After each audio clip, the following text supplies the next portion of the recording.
এই সময় যদি খালেদা জিয়া বিদায় নেয় আরো বিপদ আসবে।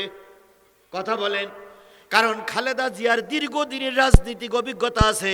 তিনি যদিও ময়দানে যদি নাও আসে, তিনি একটা বুদ্ধি দিতে পারে, যে বুদ্ধির কারণে দেশের মোড় ঘুরিয়ে যেতে পারে। কথা বলেন ঠিক না বেঠিক? এই সময় সাইদির বড় প্রয়োজন ছিল, এই সময় নিজামীর বড় প্রয়োজন ছিল, এই সময় আলী হাসান মুজাহিদের বড় প্রয়োজন ছিল, এই সময় আব্দুল কাদের মোল্লার বড় প্রয়োজন ছিল, এই সময় বিএনপির সালাউদ্দিন কাদের চৌধুরীর বড় প্রয়োজন ছিল। কথা বলেন ঠিক না বেঠিক? আমরা সবাইকে হারাইছি, এখন যদি ম্যাডাম খালেদা জিয়ারে হারাই, আমরা দেশে নিঃসন্দেহ মুরব্বী শূন্য হয়ে যাব।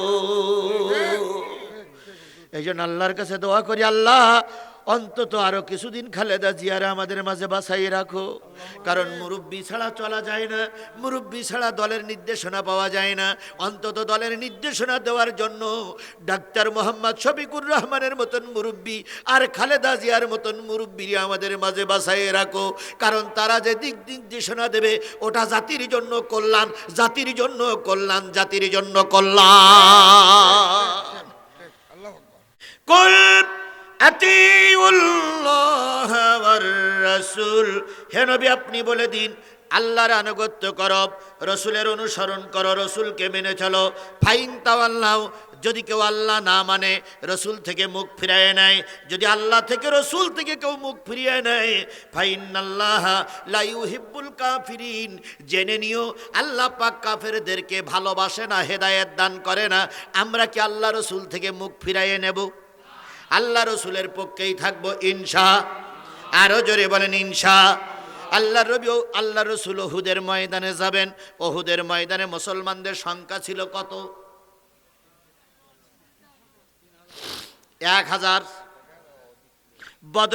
বদরে ছিল 313 জন। ওহুদে কয়জন? আর খন্দকে বা আহজাবের যুদ্ধে বা পরীক্ষা খননের যুদ্ধ ছিল 3000। 1000 মধ্যে মুজাহিদ নিয়ে আল্লাহ রসুল যুদ্ধে যাবেন। প্রতিমধ্যে 300 লোক নিয়ে একজন মৌলবী কেটে পড়ল। কয়জন মৌলবী? কয়শো লোক? আল্লাহ রসুলের দলের থেকে 300 লোক চলে আসলো, থাকলো কয়শো? জোরে বলেন কয়শো? এই 1 বছরের ভিতরে বদরের যুদ্ধ থেকে ওহুদের যুদ্ধ পর্যন্ত একটা বছরের ভিতরে কোন মৌলবী রসুলের বিরুদ্ধে ফতোয়া দেয়নি, রসুলের বিরুদ্ধে উস্কানিমূলক কথা বলিনি। যেই না যুদ্ধে যাওয়ার সময় হয়েছে, সেই যুদ্ধের থেকে 300 লোক নিয়ে এক মৌলবী কেটে পড়ল। আমরাও খেয়াল করেছি, বিগত 17টা বছর এক মৌলবী আর এক মৌলবীর বিরুদ্ধে ফতোয়া দেওয়ার সুযোগ পাইনি আওয়ামী লীগের মার খাওয়ার কারণে। যখনই দেখতেছি বাংলার জমিনে 54 বছর পর কোরআনের শাসন কায়েম হওয়ার সুযোগ এসেছে, সেই সময় একদল মৌলবীরা দিন কায়েমের বিরুদ্ধে ফতোয়া দিচ্ছে। এ ধরনের মৌলবী বগুড়াতে আছে না নাই? আরো জোরে বলেন আছে না নাই? এখানেও আছে, এখানেও আছে। আলেমে আলেমে বিভেদে এখন জালেমে জালেমে দোস্তি, আলেমে আলেমে বিভেদে এখন জালেমে জালেমে দোস্তি, পথের ঠিকানায় জানা নাই কারো কে কোথায় পাবে স্বস্তি। আলেমে আলেমে বিভেদে এখন জালেমে জালেমে দোস্তি, পথের ঠিকানা জানা নাই কারো কে কোথায় পাবে স্বস্তি।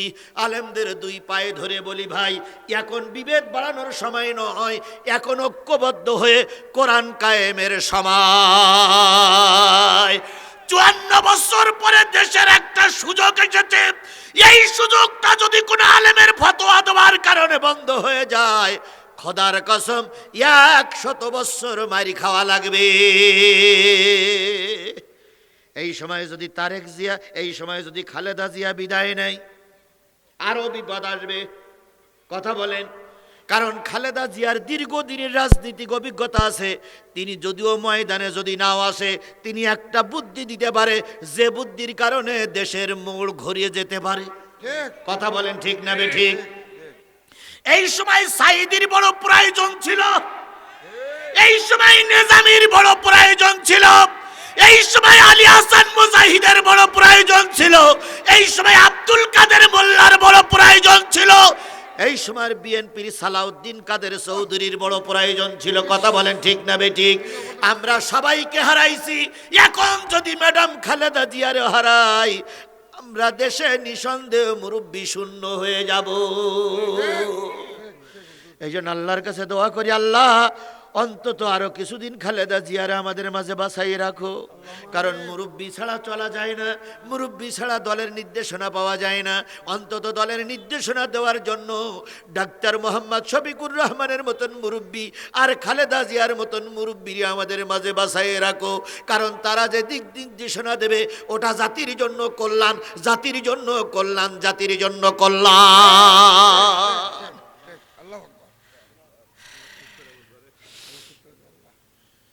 মুরব্বী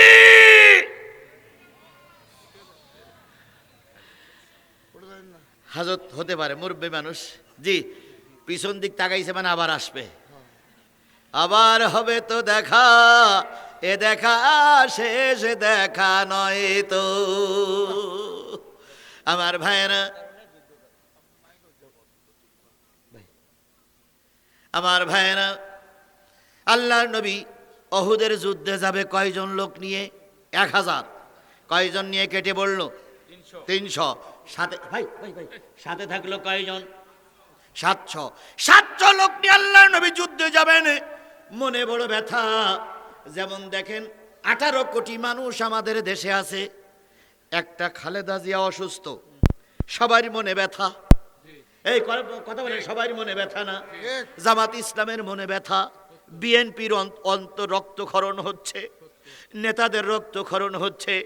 আজকে শিবিরের সদ্য বিজয়ী ঢাকা বিশ্ববিদ্যালয়ের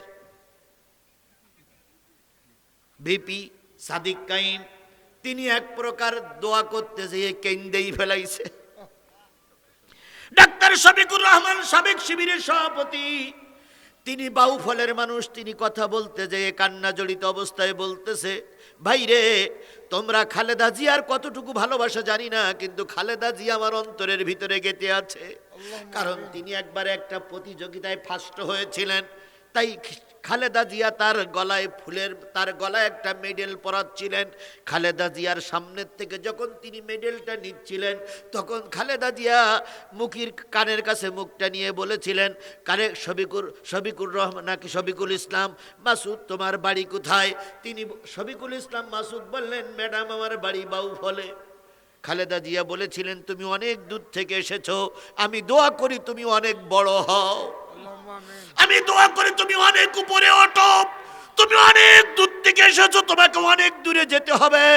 শফিকুল ইসলাম মাসুদ গতকাল সেই কথাটা স্মরণ করে বলতেছে, আমার মুরব্বীদের ভিতরে খালেদা জিয়া ছিলেন একজন মুরব্বী, তিনি আমাকে অনুপ্রেরণা দিয়েছিলেন, শফিকুল ইসলাম তোমাকে অনেক উপরে উঠতে হবে। আমার আল্লাহ পাক আজকে এত উপরে নিয়ে আসছেন, তার মূলে হলো খালেদা জিয়ার দোয়া। 18 কোটি মানুষের ভিতরে অনেকেই মারা গেছে, সবাইকে মানুষ স্মরণ করে না, স্মরণ করে শহীদ প্রেসিডেন্ট জিয়াউর রহমানকে, স্মরণ করে আল্লামা সাঈদীকে। কথা বলেন ঠিক না বেঠিক? স্মরণ করে মতিউর রহমান নিজামীকে, স্মরণ করে আলী হাসান মোহাম্মদ মুজাহিদকে। সবাই কিংবদন্তি হতে পারে না, আল্লাহ পাক কিছু কিছু মানুষকে কিংবদন্তি নেতা বানায়। তার ভিতরে এখন আছে খালেদা জিয়া। ম্যাডাম কাল্লা সুস্থ করে দিক, ম্যাডাম কাল্লা সুস্থ করে দিক, ম্যাডাম কাল্লা সুস্থ করে আমাদের মাঝে আবার ফিরে আসার তৌফিক দান করুক। ভাই যার যা মনে চায় ভোট দেবেন, কিন্তু দেশটা তো আমাদের সবাই, দেশটা সবাই না ভাই। আপনার ভালো লাগতেছে গত বছর বিএনপিতে ভোট দিয়েছিলেন, এবার ভালো লাগতেছে দাড়ি পাল্লায় দেন। আপনার দাড়ি পাল্লায় ভালো লাগতেছিল, এখন বিএনপির ভালো লাগতেছে দেন। কিন্তু দেশের চাইতে এই সমস্ত নেতারা বড়, কারণ এরা যদি হারিয়ে যায় দেশ চলবে কি করে, চলবে কি করে, চলবে কি করে? অবশ্যই চালানোর মালিক কে? আল্লাহ, আল্লাহ। কিন্তু এখন আমাদের সামনে তো এরকম দেখার দরকার। বলুন তো, আল্লামা সাঈদী মারা গেছে, যত বড় সাঈদীর বিকল্প বক্তা আসুক, সাঈদীর মতন আর কেউ হতে পারবে? জোরে বলেন, হতে পারবে? সুতরাং সাঈদী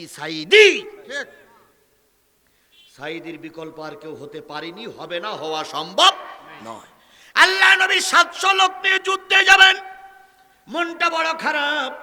নবীজি যুদ্ধে যাবার 2-3 দিন আগে মসজিদের মেম্বারের ভিতরে যে মেম্বারের পরে বসলেন, মনটা খারাপ। সাহাবীরা জিজ্ঞেস করলেন, ইয়া রাসূলুল্লাহ মনটা খারাপ কেন? নবীজি বললেন, শুনুনি, 300 লোক নিয়ে আব্দুল্লাহ বিন উবাই ইবনে সুলুল যুদ্ধের ময়দান থেকে কেটে পড়েছে। যুদ্ধ আর মাত্র কয়দিন বাকি? 2 দিন বাকি। এদিকে আবু সুফিয়ান 3000 মুসলমান 3000 কাফের নিয়ে যুদ্ধের ময়দান আস্ফলন করতেছে। আসো যুদ্ধ হবে, আসো মোকাবেলা হবে, আসো তোমার সঙ্গে বোঝাপড়া হবে। এমত অবস্থায় 300 লোক নিয়ে কেটে পড়া ইসলামের পায়ে কুরুল মারার সমান। কথা বলেন, কথা বলেন, কথা বলেন। এতদিন পর্যন্ত আপনারা ফতোয়া দেন নাই, দিন কায়েমের পক্ষ থেকে সরে পড়েন নাই। এখন একটা লোক ফতোয়া দিয়ে সরে যাওয়াটা ইসলামের পায়ে কুড়াল মারার সমান। কথা বলেন, কথা বলেন, কথা বলেন, ঠিক না বে ঠিক? আল্লাহর নবী যখন দেখলেন 300 লোক নিয়ে কেটে পড়ল আব্দুল্লাহ বিন উবাই, আল্লাহর নবী তখন মন খারাপ করলেন। ওমর বললেন, ইয়া রাসূলুল্লাহ আমরা আপনাকে ময়দানে ফেলাই চলে যাব না, দয়া করে আপনি আমাদের নিয়ে চলুন। নবীজি তারপরে বললেন, আরো একটু দাওয়াতি কাজ করি 2 দিন, দেখি আর কোন লোক ইসলামের ছায়াতলে আসে কিনা। তোমরা কি এমন কোন লোকের নাম বলতে পারো যেই লোকটা ইসলামের ছায়াতলে আসলে ইসলামের উপকার হবে? একজন দাঁড়িয়ে বলেন, ইয়া রাসূলুল্লাহ এই মদিনার এই মসজিদ থেকে 10 কিলোমিটার দূরে একটা যুবক বসবাস করে, নাম তার আমর। কি নাম? আমর বিন সাবেত। আমর আর ওমর দুইজন কিন্তু এক লোক নয়। আমর আলাদা, ওমর আলাদা। আমর বিন সাবেত আর ওমর ইবনে খাত্তাব দুইজন আলাদা। একজন আমর বলে একটা যুবক আছে, যুবকটার বয়স 24 থেকে 25। এই যুবক জীবনে কারোর কাছে হারে মানিনি, কোন যুদ্ধে কারোর কাছে পিঠ মাটিতে ঠেকতে দেই নাই। যে যুদ্ধে গেছে আমর বিজয় অর্জন করেছে। বিশ্বের বিভিন্ন দেশে যুদ্ধ হয়, যখন 2 দল দীর্ঘদিন যুদ্ধ করে টিকতে না পারে আমরকে তারা ভাড়া করে নিয়ে যায়। ইয়া রাসূলুল্লাহ যদি আমরের কাছে দাওয়াত নিয়ে যাওয়া যেত আর আমর যদি ইসলাম গ্রহণ করত, মুসলমানদের হাত অনেক শক্তিশালী হয়ে যেত।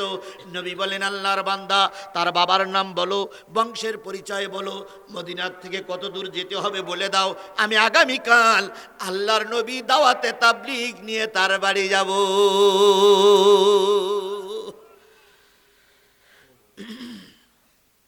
লোকটি পরিচয় দিলেন। পরের দিন ফজরের নামাজ পড়ে আল্লাহর নবী একা একা দাওয়াতি তাবলীগ করতে বাহির হলেন একজন কাফেরের বাড়ি। কার বাড়ি? জোরে বলেন, কার বাড়ি? সবচেয়ে বড় দাওয়াত হলো জালেমের সামনে সত্য কথাটা বলা। আফজালুল জিহাদ কালিমাতুল হক ইন্দা সুলতানুন জায়ের।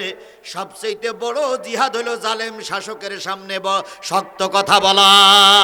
আজকে বিএনপি পাওয়ারে, জামাত টেবিলে বড় বড় হুজুররা বড় বড় কথা বলতেছে, কিন্তু বিগত 17 বছর ওই জালেমদের সামনে যারা কঠিন কথা বলেছিল প্রকৃত বাঘের বাচ্চা ছিল তারা।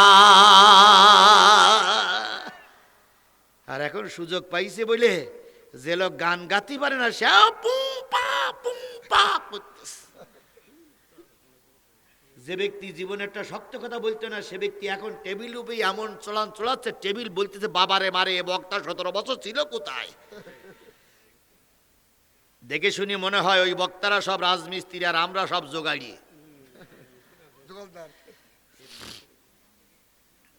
বন্ধুগণ, কুলাতি উল্লাহ রাসূলের পরে কথা বলছি, খেয়াল করুন।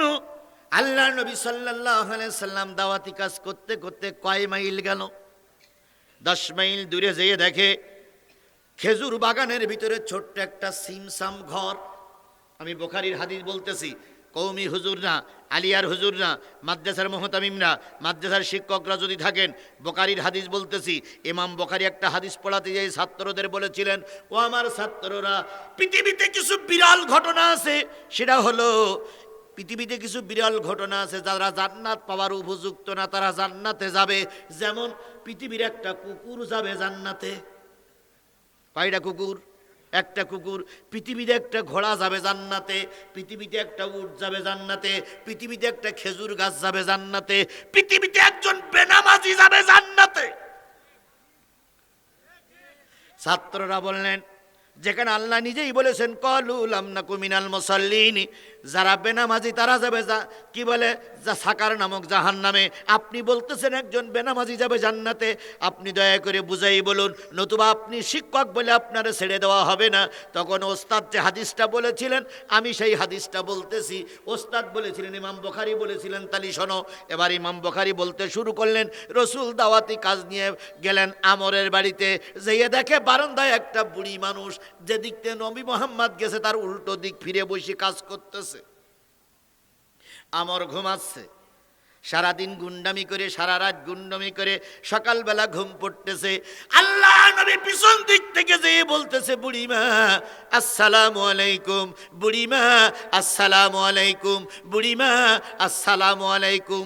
বুড়ি যে দিক ফিরেছিল সেই দিক ফিরে বলতেছে, যে এসেছো যে পথ দিয়ে ওই পথ দিয়ে ফিরে যাও। আমার আমর এখন গুন্ডামি করতে যাবে না, কারণ সারা রাত গুন্ডামি করে ঘুমাচ্ছে, এখন ভাড়া খাটতে যাবে না। যে যেমন লোক তার ভিতর থেকে তেমন কথাই আসে। কথা বলেন ঠিক না বেঠিক? যারা ইসলামের পক্ষের লোক তারা বলবে হুজুর ঠিকই বলেছে, যারা ইসলাম বিরোধী তারা কালকে বলবে না না জিহাদিরা তো কঠিন কথা বলা ঠিক নয়। এরকম কথা বলা লোক এর ভিতরেও আছে। সুতরাং যে যেমন লোক সে সেইটাই মনে করে। যারা কোরআনের সৈনিক তাদের কাছে ঠিক আছে, যারা কোরআন বিরোধী তারাই দেখবেন বিভিন্ন সমালোচনা করবে। আমি তো এই দিয়ে বলি, যদি তুমি এতই ভালো ওয়াজ বোঝো তাহলে হুজুর ভাড়া করে আনা দরকার কি? তুমি নিজে করো না কেন? কালকে দেখবেন গোদার পাড়া কিছু হুজুররা বলবে, কালকে একটা ওয়াজ হইল, এটা ওয়াজ হইল। এইবার যদি বলেন যে হুজুর তাহলে কাল আগামী বছর আপনি ওয়াজ করবেন, আমরা আর বাইরের হুজুর ফাও টাকা দিয়ে আনবো না, আপনি ওয়াজ করবেন, এই কুড়ি লোক হয়, তখন দেখবেন মুখটুক কাসুমাসু করি বলে আমি ও লাইনের লোক না। তাহলে এক একজনের লাইন আলাদা। কথা বলেন ঠিক না ঠিক? ভ্যানওয়ালা বড় গাড়ি চালাতে পারে না, আবার বাসওয়ালা হেলিকপ্টার চালাতে পারে না, আবার যে হেলিকপ্টার চালায় সে কি বলে নদীর পাইলট হতে পারে না। এক একজনের দায়িত্ব এক এক রকম। লোকের কাটি দিও না, কাটি দিও না, কাটি দিও না। এতই যদি ভালো বোঝো তো এখানে এসে বলো না কেন? তুমি মসজিদে আধা ঘন্টা আলোচনা করো, সব মুসল্লিরা অসন্তুষ্ট, আর আমাকে 2.5 ঘন্টা কথা বলতে হয়। দয়া করে এই জায়গায় এসে দেখো ঠেলার নাম বাবাজি। আজকে তো ইমামও যেমন হয়েছে, কমিটিও তেমন হয়েছে। ইমামরা হয়েছে দালাল আর কমিটিরা হয়েছে সুদখোর। মসজিদ কমিটির সভাপতি সেক্রেটারি একক তো নামাজ পড়ে না। মসজিদ কমিটির সভাপতি সেক্রেটারি মুতিয়ে পানি নেয় না, এদিক এক বাড়ি ওদিক এক মেরিয়ে বেরিয়ে শুক্রবারের দিন যেই বলে আমি সেক্রেটারি, আই বেটা বেরো মসজিদ থেকে, তুই বেনামাজি গাঁজাখোর, তুই কে মসজিদের সেক্রেটারি রে?